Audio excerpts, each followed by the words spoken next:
Right, so Collision is tonight. Where the warning, it is pre-taped. So, be careful, there will be spoilers out there. But I have not been spoiled by any of it yet, which is great, and I'm hoping not to. But let's get into it. Full cards announced. Let's get into it. So, first thing we have on the cards to talk about is we'll be hearing from FTR, probably confirming the challenge regarding what Copeland offered, and where basically on Dynamite Copeland offered FTR another match, but if they lose, him and Christian will retire as being a team. Probably going to be that. I hope they have some actual confrontation. Hopefully it's not, just a, yeah, you're on type of deal for Double or Nothing, but hey-ho, I'm just happy to see FTR. Hopefully they get a little... hopefully we get some more matches with FTR too, because I feel like I love FTR, and I feel like they're kind of getting in the rhythm of not having matches, which kind of sucks, but they're so fucking good. I want more FTR, but promo, hopefully it's not just a backstage segment, yeah, you're on type of deal. I hope it actually is a bit more thorough than that. After this, we actually have another Chris Statlander will be in action, and probably going to be against an indie, pretty cool. But also, this will probably be following what she did, costing Mina with the kendo stick against Shirakawa. Against Hikaru Shida, sorry. And obviously her ever going tag team with her. Maybe Shida saves her from a match, I don't know. I wonder how this goes. I wonder what they're going to be playing out with stats. Obviously, you got the Lumen thing with Harley and stuff. Hope maybe that gets mentioned. I don't fucking know. But probably going to get some sort of stuff with Mina too with this, I imagine. So either way, I'm liking what they're doing with stats. I feel like they just jumped a bit of a step last time. So hopefully this makes a bit more sense, and hopefully we get a bit more development and a bit more character depth from her and Shida. But I like stat. I'm happy to see stat. Yeah, I like stat. After this, we actually get pure fucking graps, bro. We get Rush El Toro Blanco versus Adam Priest, which Adam Priest we seen a while ago, and he was pretty fucking good a while ago. I think he might have been against Moxley. It might have been. But point is, I like this a lot. This is a good match. This is a good match on paper. Rush is great. They're really pushing Rush again. Feels like they, always start with Rush, but I feel like they're really going to push him again, which is kind of good. Great wrestler. Priest is nice to see back. Hopefully we get a bit more time with him. I don't know what the deal is. I don't know if he's signed to ROH or what, but Priest is got a big following too, especially because Deadlock, I assume. Which, I love Deadlock. But yeah, this match I like on paper. I like a lot. I think Rush will win, but if Adam Priest wins, yeah, I'm not against it. I don't know if there's a feud going into a story, whatever. I don't know. But I actually like this a lot. This fucks with me. This is a great little collision match. Definition of a collision match. After this, we actually get an 8-man tag. So it's a 10-man tag. Sorry, it's going to be it's the Young Bucks, Matt and Nick Jackson with all of the Rascals, with Desmond Xavier, Zachary Wentz, and Myron Reed. Got them right, yeah. Versus the Dogs, but the Dogs, which is based in this one, obviously, is David Finlay and Clark Connors, and also with some of the Death Riders, which is going to be Claudio, Garcia, and Yuta. This should be just chaos. I don't know what this is going to build into. I don't know if we have any sort of acknowledgement with the Ospreay stuff. Probably going to have Marina do something outside too. And obviously, Moxley probably on commentary. I fucking hope so. I don't know what they're going to do with it. I think Ospreay's got to have a role in here, especially following what happened. So I feel like that makes sense, but maybe they're just going to save that and not have Moxley here. I feel like that could make sense. Maybe it's just a small little promo segment they have. I don't fucking know. But either way, the match should fuck. I mean, the Bucks have been on an absolute tear. Bucks, since honestly the start of the year, Bucks have just been on. The Bucks are very simple, they're very samey. They very much have very similar matches. This works for them. It's just been excellent. So I'm not against this. I think this match could fuck. I'm normally, a bit hard to swallow with these, chaotic matches in terms of dissecting them. But this is a match I like a lot. This could be really fun. Again, the Bucks, Claudio, Garcia, and Yuta. I was like, the Dogs get more action. I'm still not happy that the tags, but I get it. And obviously, and this, I like this. I like this a lot. I think this could be fun. This could be very fun. I think the baby faces will get the win, but if the heels do, I don't really care. But point is, the main thing is, does Ospreay have a play in this, or did he acknowledge it? Maybe, I don't know. But it's hard to call. But this could be fucking fun. Now, we're talking about a fucking me match, definitely. This moves me beyond belief. We're getting AEW National Champion Jack Perry versus El Clan of the Don Callis family. This is graps. If this was me, I'd have this as the main event. I don't give a fuck. Easily going to be match of the night. El Colon's brilliant. Jack Perry's brilliant. This fucks. I don't give a shit, bro. I love this. I love this beyond the comprehension.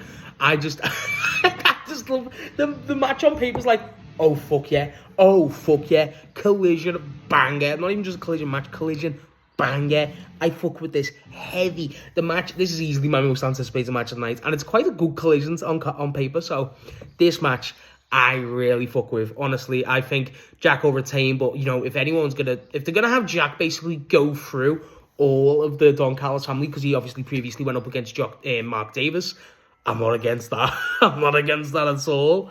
But what a match. This is going to be incredible. I cannot wait for this. So after this, we actually get a Trios Championship match with our Trios champions, the Conglomeration, Kyle O'Reilly, Roderick Strong, and Orange Cassidy. This is the Don Callis family. In this iteration, it will be Andrade El Idolo, Lance Archer, which was pretty fucking cool. I like Lance Archer wrestling. And Hechicero, who's been fucking brilliant too. This match could be really fun too. I think the biggest one here is I hope they don't play it into a traditional what we've been getting from the Conglomeration since. I feel like a bit more different. I feel like I want a bit more variety with this match. So I hope we get two, like a little few minutes between Kyle and Hechicero. That could fuck. And obviously Roddy and Andrade. Multiple combinations here work. Lance Archer's probably going to steal it in terms of how much he's going to get focused on. Not that that's a problem. That's a great thing. And yeah, I think the Conglomeration retain. Not a bad call to make. Not a shock to make either. But either way, this I kind of like. I kind of like this, to be honest. I hope we get more of a direction with the Conglomeration and the Trios belts. Because the Trios belts are kind of just hard to book, I feel like sometimes. So I feel like the Conglomeration, they don't benefit from being in a trio, but it gives them something to do. So I don't know. But the Don Callis family, the little combination with Andrade, Hechicero, and Lance Archer, that's a good little combo. I'm looking forward to seeing that more than anything. After this, we actually get our Women's World Champion, Tekla and Sky Blue, both part of the Triangle of Madness. This is CMLL's dual contract, and I think she's CMLL Women's Champion, Persephone and Alex Windsor tagging against each other, so that's going to be a tag match. That will be really fun. I like Persephone a lot. I think Windsor's great. I obviously like Sky Blue. I think Sky Blue's going to have this is going to be a make or break-ish moment for Sky Blue, and obviously Tekla's just out of this world. I think this will be fun. I think Tekla and I think Persephone and Windsor might win here, but Persephone's got a bit of heelish slurking in her, you can tell, and she's so good. I feel like that's going to be the main takeaway. Persephone and Tekla minutes here is going to feed beyond belief. Windsor obviously going against Tekla. I think there's going to be some sort of payoff with the Japan angle that they made, where Tekla, I did not get fired from Japan. I did get, I love her. Sky Blue, obviously, I think Sky Blue is going to be really good here. I feel like she's one who benefits from these make or break moments, and I feel like it just benefits her. Her being away from Julia gives her more distinct and a bit more independence, and I feel like that, with someone like Tekla, you're never going to look bad, but Jesus, I feel like that is something that works for her too, so I think I'm looking forward to seeing how she performs here, but I'm looking forward to this match. All four great women's wrestlers, I do like them all, and as a combo, Tekla vs Persephone alone gets me going, but also Persephone and Windsor, every combinations here are really good. That's what I look forward to these matches, so that's what I'm looking forward to here. This could be really good. After this, though, we actually get our main event of the evening, which is going to be Chris Jericho and his recently acquired colleagues, so to speak, is going to be the Hurt Syndicate, Bobby Lashley and Shelton Benjamin, versus the Demands, Ricochet and the Gates of Agony, Toa Leona and Bishop Khan. This match, I wonder how they go with it. I think this could easily reignite the Syndicate versus the Demands, and it kind of could basically, Jericho ignites that again, then breaks off, and then goes and does his own thing, whatever that is. I feel like that could be an option. I feel like I'm looking forward to seeing how Jericho performs in this match, because I feel like a tag match is more beneficial for how he's going to show out here, because he was great on Dynasty. That was a phenomenal match. That was really good. One of the matches of the night. And Ricochet, the Demand is so solidified. They're so reliable in everything they do. Totally, all three of them, they're phenomenal wrestlers. The nice to see the Hurt Syndicate back. I feel like, again, both of them against, I think we're going to get Lashley and Leona getting a few minutes. That's going to be a big meet. Obviously, same with Shelton. But Jesus, I think this is definitely more of a setup to kind of pivot where Jericho's going, because I don't think you can keep Jericho with the demands. I feel like that kind of runs it. There's not, like, it's a great combination in terms of what they want to do, but it's kind of so much you can do with it. And the gimmick of just going bald, like basically having Tourette's, is fucking stupid. So I don't know, but that's Jericho for you. And then also, you know, the Hurt Syndicate. If this doesn't lead to more demand than Hurt Syndicate, I wonder what it does. And I feel like the Hurt Syndicate was so over and so big. Obviously, they had the injuries with Lashley specifically. I wonder how we get going forward with them, because they were definitely a big deal. Maybe you run them and FTR back eventually. I don't know, whoever's got the tags. But point is, it's a good main event. It should have main event, to be honest. Jack Perry versus O'Con should main event. That's the match. But either way, this would be a good match. I just wonder where this leads to more, to be honest. That's what gets me. I wonder where this leads. So yeah, that's my thoughts and predictions for Collision this week. Do I think we'll get anything else going forward? I mean, no, we don't know. I feel like you've got to have a payoff. Well, obviously, they confirmed the stuff with Bowens and Hook, and obviously Joe returned on Dynamite. So I feel like that's something you could go forward with. But either way, there's a bunch of stuff. There is a bunch of stuff you could definitely do. But either way, it feels like quite a stacked card. Feels like a lot of it doesn't have any lead in.